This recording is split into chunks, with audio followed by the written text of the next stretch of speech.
Il est 18h17 sur BFM Business et donc Dominique Métayer, le président de l'UDP, qui est notre premier invité. Bonsoir Monsieur Métayer. Bonsoir. L'Union des entreprises de proximité qui défend les intérêts des artisans, commerçants, professionnels libéraux, entreprises de proximité qui elles aussi, comme tout le monde, cherchent du carburant. Monsieur Métayer, est-ce que vous avez des retours sur des entreprises qui, terrassées par cette nouvelle difficulté, commencent à baisser un peu l'activité finalement? Comment ça se passe chez vous? Il est vrai que cela s'ajoute aux difficultés inhérentes, notamment au prix du coût de l'énergie, mais là, cette difficulté, on ne s'y attendait pas forcément. Et aujourd'hui, c'est crispant, c'est même assez angoissant de ne pas pouvoir faire le plein de son véhicule professionnel ou pour pouvoir travailler. Beaucoup de nos professions sont fortement pénalisés. Il y en a en particulier qui sont plus pénalisés que d'autres dans le... Je sais pas, je prends par exemple les infirmiers pour se rendre auprès de leurs patients, les maçons, les entreprises de travaux publics, toutes les professions qui, en fin de compte, rendent des services au quotidien à leurs clients, qui ont des livraisons et de l'approvisionnement à faire. Oui. Et c'est l'angoisse pour eux de ne pas pouvoir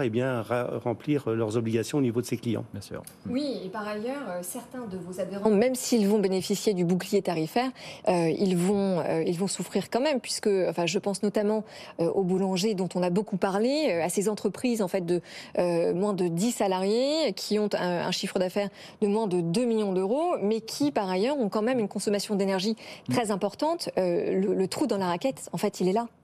Effectivement, ceux-là seront éligibles, donc ces entreprises-là seront éligibles en théorie à la hausse mesurée des prix de l'énergie l'an prochain, 15%. Écoutez, sauf que vous dites c'est pas assez. Dans l'immédiat, parce que c'est des mesures tout à fait nouvelles et récentes, si on peut, donc les cas précis qui nous remontent du terrain, en fin de compte, ne permettent pas d'être rassurés sur cette question-là. Beaucoup de ces professionnels de proximité échappent à ce bouclier tarifaire.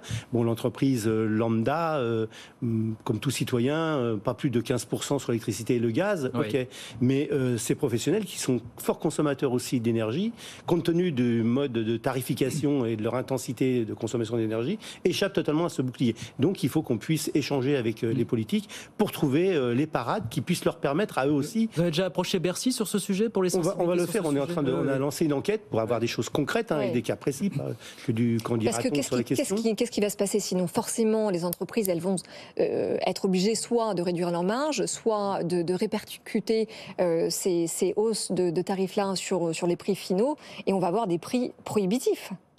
Tout à fait, d'autant qu'ils ont déjà répercuté l'inflation pour certains postes. Il y a eu l'augmentation des salaires, les matières premières, etc., qui sont venues enchérir aussi. Maintenant, il y a l'énergie. Bon, on peut toujours augmenter, bien sûr, le prix de vente correspondant pour ne pas réduire les marges, parce que là, on mettrait en péril les entreprises et ils ont commencé même déjà à être fragilisés par rapport à ces questions-là. Et le consommateur, lui, il ne peut pas non plus payer indéfiniment des hausses, etc. Donc, ça va freiner aussi la consommation de l'ensemble des ménages. Et notre clientèle s'adresse principalement à l'ensemble de cette population dont nous faisons partie aussi. Qu'est-ce que vous dites à vos artisans commerçants alors qui eux aussi doivent renégocier leur contrat d'énergie pour certains, quand vous entendez le président de la République dire mais attendez fin octobre, encore quelques semaines le temps que les choses avancent au niveau européen, vous leur dites quoi aujourd'hui? Écoutez, on leur dit déjà l'enquête qu'on a lancée pour avoir des cas concrets et à venir devant les politiques responsables sur ces questions-là, leur présenter ces cas concrets. Et qu'est-ce qu'on fait? On va faire la même discussion qu'on a eue pendant la période Covid, où on a su d'une façon pragmatique trouver des solutions pendant cette période-là. Il serait dommage d'avoir sauvé l'ensemble de ces entreprises pendant cette période de Covid et qu'aujourd'hui, ça soit le coup de grâce avec des tarifs prohibitifs de l'énergie. On comprend bien que les différents événements montent vers cela, mais en tout état de cause, il nous faut des outils qui correspondent aux annonces qui sont faites et qui peuvent vraiment protéger cette typologie d'entreprise.